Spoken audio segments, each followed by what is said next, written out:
आईटेक retails अपने customers के लिए एक बार फिर लेके आए हैं एनुअल सेल धमाका, जहां आपको मिलेंगे kids wear, branded kurti, fancy accessories और exclusive merchandise up to 50% off. ये सेल 17 अगस्त से 31 अगस्त तक रहेगा।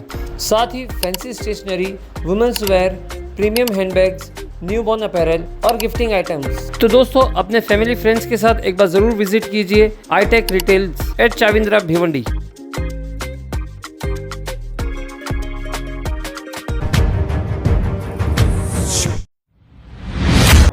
हेलो फ्रेंड्स, मैं जुल्फिकार मोमिन द वॉइस न्यूज़ में आपका स्वागत है।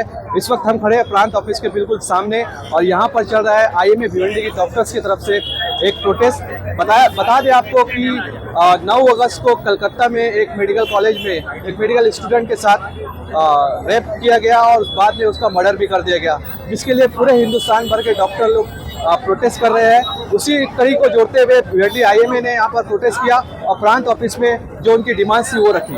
आप मेरे पीछे देख सकते हैं, सारे डॉक्टर्स यहाँ पे मौजूद है। तो प्रोटेस्ट के बाद यहाँ पे सारी चीज़ें हैं। भिवंडी की जितनी भी एसोसिएशन है, भिमपा, आईएमए के साथ पूरा सारे लोग जुड़े थे। इवन डेंटिस्ट लोग भी जो उनकी एसोसिएशन है वो भी वहाँ पर मिले हुए थे।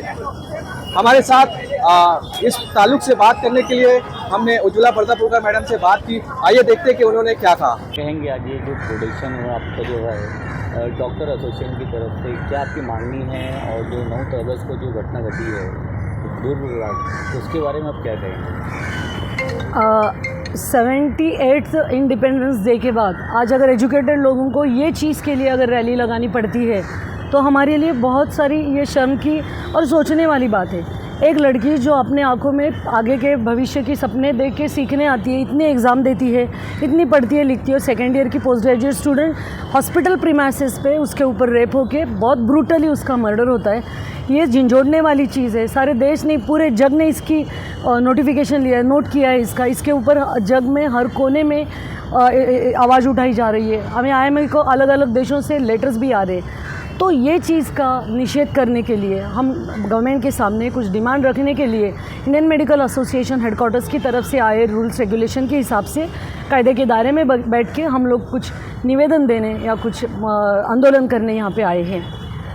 इसमें एक चीज़ है कि सोचना ये है कि क्यों ये हालत उसका क्यों हुआ, क्यों इतना अपना रूल्स रेगुलेशन इतना अपना बिगड़ गया है। क्योंकि हम लोग आज 21वीं सदी में बोलते हैं कि लड़की पढ़नी चाहिए, लेकिन वो बचनी भी चाहिए। अगर लड़की बाहर आई, पढ़ी, हॉस्पिटल में गई, बड़ी डॉक्टर बन गई, लेकिन वो वहाँ होने तक बचनी चाहिए।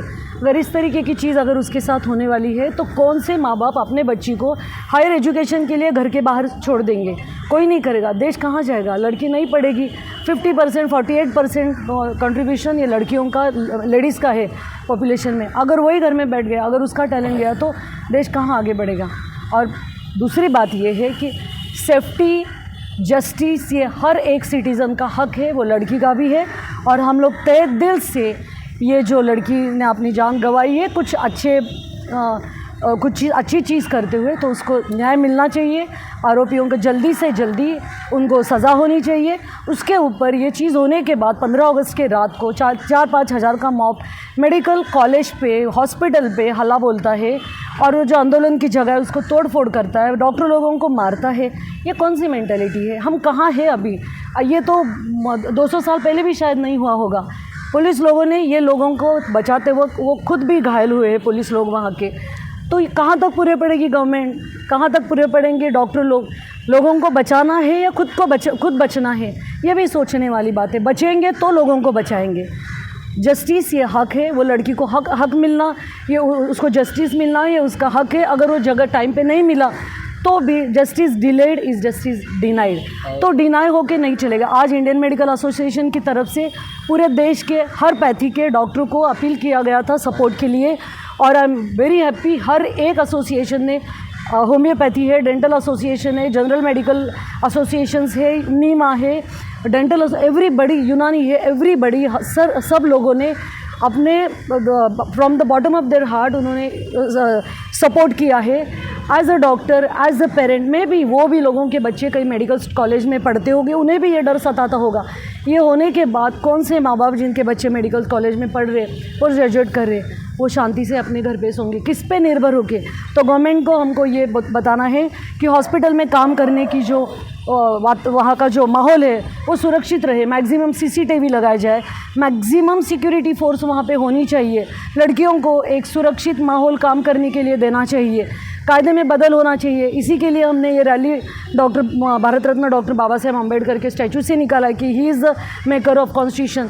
तो ऐसा कायदा बनाना चाहिए कि जहाँ पे जो प्रोटेक्शन एक्ट बनना चाहिए कि जिसमें लड़कियों को प्रोटेक्शन के हर एक जो कड़क कायदे नियम है वो गवर्नमेंट में पास करने चाहिए, और खुले दिल से लड़कियों ने, इवन सेम इसमें खाली लड़कियों ने भी नहीं हार्म हुआ है, लड़कों को भी हुआ है। हर एक सिटीज़न, लड़कों ने, यंग जनरेशन ने यहाँ पे आगे आके दिल खोल के पढ़ना चाहिए, बढ़ना चाहिए, देश को आगे निकालना चाहिए, बढ़ाना चाहिए। बेटी के ऊपर करोगे अत्याचार तो नहीं जाएगी व्यर्थ उनकी पुकार, और डॉक्टर बेटी पे करोगे अत्याचार तो मचा देंगे पूरे जग में हाहाकार। हमारी बेटी पे बहुत बड़ा जुल्म हुआ है और ऑन ड्यूटी हुआ है, और ये प्रोटेस्ट उसके खिलाफ है। हम चाहते हैं कि जिन्होंने ये घिनौना कृत्य किया है उनको जल्द से जल्द जस्टिस मिल जाए, उनको जल्द से जल्द उनके किए की सज़ा मिल जाए, और साथ ही साथ ना केवल डॉक्टर बेटियों की लेकिन डॉक्टर बेटों की भी सुरक्षा की व्यवस्था अच्छी तरह से होनी चाहिए। जगह जगह पे CCTV कैमरा, सिक्योरिटी और पुलिस प्रोटेक्शन बढ़ा देना चाहिए। बच्चों के लिए प्रॉपर रेस्ट रूम या जिसको हम बोलते हैं ऑन ड्यूटी रूम होना चाहिए, ताकि बच्चों को यहाँ वहाँ जाके अनसेफ जगहों पे लेटना नहीं पड़े और ऐसे अत्याचार का शिकार नहीं होना पड़े। ये हमारी डिमांड्स है। Protection law against doctors should come and it should be enforced. सिर्फ लॉ बनाने से फायदा नहीं, उसको एनफोर्स करना पड़ेगा। कुछ लोगों को जो ये काम कर रहे हैं उनको जेल होनी चाहिए, उनको उनके किए की सजा होनी चाहिए, तभी ये कृत्य कम होते जाइए। अगर डॉक्टर्स अपने काम करने की जगह पे अपने आप को सेफ नहीं महसूस करेंगे तो जग का कल्याण करने वाला कोई नहीं बचेगा। हॉस्पिटलों में जो नर्सिस है, जो सिस्टर्स है, जो लेडी डॉक्टर्स है, अगर वो अपने आप को अनसेफ महसूस करेंगी तो हॉस्पिटल का 80% स्टाफ काम पे आना बंद कर देगा। तो आप सोचिए गवर्नमेंट और प्राइवेट हॉस्पिटलों में क्या हालत हो जाएगी। यही हमारे प्रोटेस्ट की मेन पहचान है कि हमें इस बारे में जस्टिस चाहिए और इस बारे में हमारा प्रोटेक्शन बढ़ाना जरूरी है। मैम, देखा गया कि इससे पहले निर्भया केस, आसिफा केस भी हुआ है, इसके लिए पूरे मुल्क भर में प्रोटेस्ट किया गया, मगर इसके ऊपर कोई कानून नहीं बनाया गया। तो क्या लगता है आपको, आज पूरे भारत देश में इसके लिए प्रोटेक्शन हो रहा है, कुछ इसका असर होगा? होना चाहिए, जरूर होना चाहिए, वरना कुछ दिनों में सब भूल जाएंगे, प्रेस भी भूल जाएगी, पब्लिक भी भूल जाएगी, पॉलिटिशियंस तो भूल ही गए होंगे, और उसके ऊपर कोई कार्रवाई नहीं होगी जब तक अगला कोई ऐसा कांड नहीं हो जाता। और अगला कांड हमारे किसी के भी बेटी, बहू और सहेली या बहन के साथ हो सकता है। सब लोग इसलिए चुप बैठते हैं क्योंकि वो किसी और की बेटी है, लेकिन ये अपने दरवाजे तक कभी भी आके बैठ सकता है, कभी भी खड़ा हो सकता है। यहाँ खड़े हुए जितने लोग हैं, आई एम श्योर खुद तो डॉक्टर है, लेकिन मेजोरिटी के बच्चे भी डॉक्टर्स बन रहे हैं। और अगर ये रवैया रहा तो कल आप अपनी बेटी को मेडिकल कॉलेज में भेजेंगे क्या? इस सवाल का जवाब आप दीजिए, तो मेरे सारे सवालों का जवाब आपको मिल जाएगा। जो कलकत्ता में जो केस हुआ,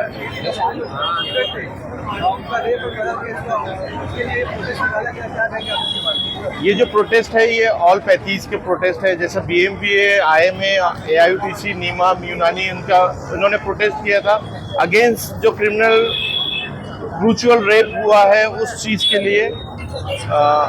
जो एक मेडिकल कॉलेज में ये सारी चीज़ें नहीं होनी चाहिए, उसके लिए प्रोटेस्ट किया था कि एक ऐसा कानून बने जिससे डॉक्टर भी अपने फैमिलीज को भी सेफ रखें, ताकि जो डॉक्टर ड्यूटी कर रहे हैं उसको भी सेफ्टी मिलना चाहिए। हम गवर्नमेंट से ये प्रोटेस्ट के ज़रिए ये सिर्फ अपील करना चाहते हैं कि भाई डॉक्टर शुड बी सेफ।